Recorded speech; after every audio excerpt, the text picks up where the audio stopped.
typical hypnotherapy session lasts about an hour or two. It really depends.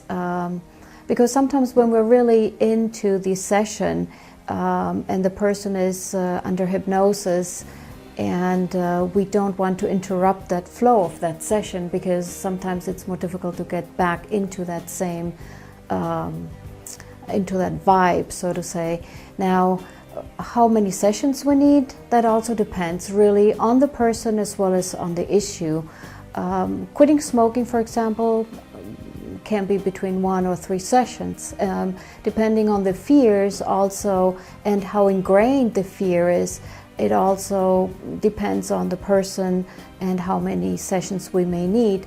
But the results are usually quite immediate, even with one session. Often people can notice how they're much less anxious, for example, if they all of a sudden encounter a dog again when they before were afraid of dogs. Somehow they notice halfway after they're petting a dog that they're not fearful anymore. Usually we tend to do 2 sessions or 3 just to anchor that new programming better. And it is permanent because the programming that we have eradicated, let's say, from your mind is actually from your own unconscious. It's just like a virus in a computer. Once the virus is gone, it no longer infects the computer, and the same is with a negative programming. Once it has changed, then it remains changed, and on a positive note then.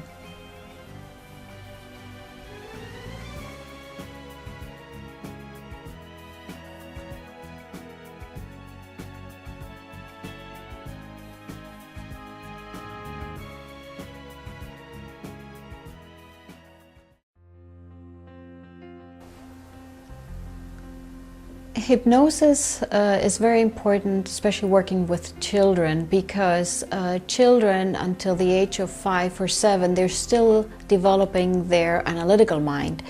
So anything that they are basically recording in their unconscious through that analytical mind, it's still very fresh.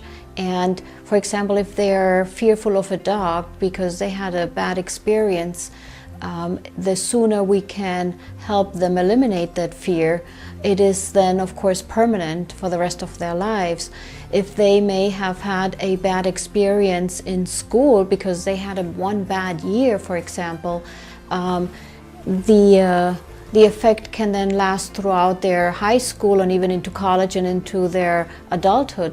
Now, if we can realize that it was just one bad experience that anchored this fear of school or moving along in life, if we can bring back that self-assurance in them, it opens the doors for the rest of their lives.